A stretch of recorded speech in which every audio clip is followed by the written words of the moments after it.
The nodered function node is one of the most powerful nodes in nodered, and that's because it allows you to write your own JavaScript. So most things that you can do in JavaScript, you can do in this node. The way it works is that it receives messages from the previous node called MSG, and then you can read the data in that message, and then you can perform calculations on it or add your own data, and then you can output a new message so that that's received by the next node in the chain. Well, the best way to learn is to do. So let's go through an example from scratch.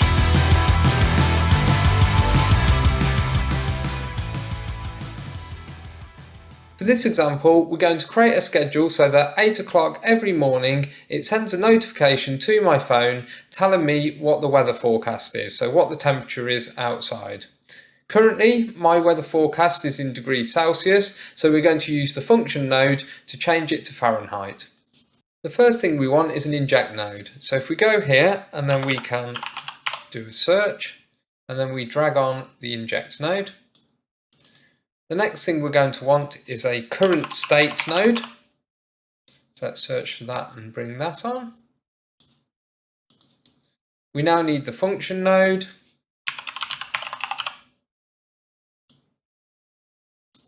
And then we're going to need a service node so that we can send the notification. Right, so now that we've got these, let's set them up. So we'll go into the first one. Down at the bottom here, you can do a schedule. So we're going to say at a specific time at 8 AM each day.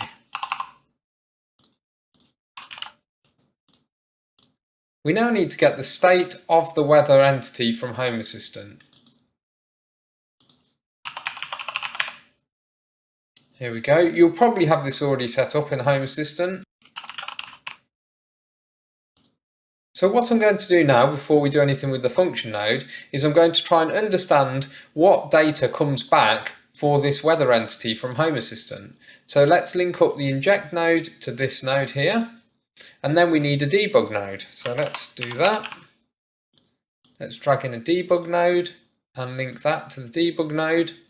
We're then going to double click this, go here and say complete message so that we can see all of the information from this entity.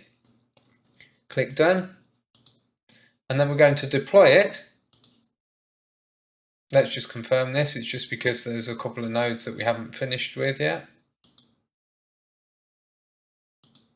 And then if we go to this debug messages window here, and now let's press it. Okay, so here we go. So it's rainy today, which is correct. The payload is rainy, but under data here, you'll see that there's more information. So if we go to attributes, we can see that there's a temperature here and there's also the unit. On the right hand side you've got a few buttons. So this one copies the path, so this is where that data is within the message, and then this copies the data itself, which is not very useful to us. So we want to copy this so that we know where the path is for getting the temperature. Now that we've got this information, we can go into the function node, so let's go into that. So what you can see at the moment is it just simply returns the message that is passed into the node, but we want to do some calculations on that. So what we can do now is we can get the temperature out of the message. So let's do that.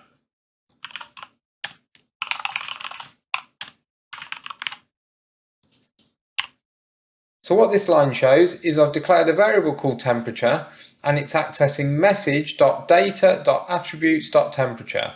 And that's the path that we got over here when we click this button. So by default, this temperature variable isn't used at the moment, and it wouldn't return that within the message. So now we need to do some calculations to convert it into Fahrenheit, and then we need to add it to the message.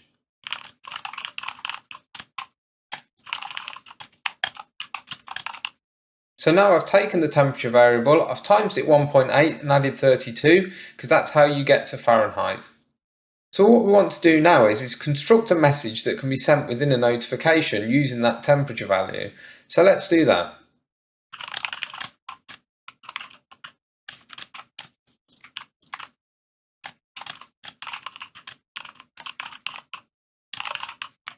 Now that we've got a variable containing our message, we need to add that to the outbound message. So we can do that as follows.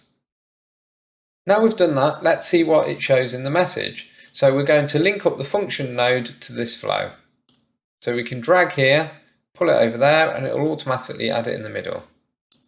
Now let's deploy it. Let's run the flow. Okay, so here's our new message, and you can see here we've now got a message field in here, and it says it's 45.86 degrees Fahrenheit outside. We could change that so it does some rounding, so let's do that.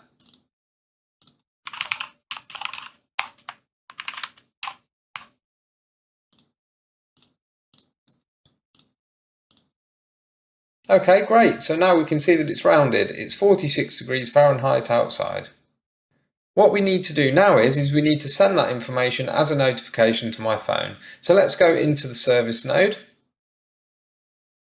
Let's select the domain notify. We now need to select the service which relates to my phone. So I use the Home Assistant mobile app, so it's this one here. And then you can see at the bottom here, it specifies what you need to send. So you need to send a property called message, and optionally a property called title as well. That actually needs to be within data here. So within the message, it needs to be in message.data and then message.data.message and message.data.title. You can actually press a button here where it loads the example into the field. So let's do that. Here we go. So you can see it gives you an example. Let's give this a name. Now that we've got that set up and we know where we need to put the data within the message, let's change the function node. Okay, so I've now added and changed what I need to change, so let's go through it. So we've got message.payload, we need to set that to an empty JSON object first, and then what we're doing is message.payload.data, you can do this like this with brackets, we're setting that to an empty payload as well. And then once we've got that, we can then actually populate some parameters within the data section like so. So we've got message.payload.data.message is the message from above. And then I've just set the title to outside temperature. So now we can press this to test it. And you can see that it's been sent successfully. And because we've got the debug node here, we can also look at the message.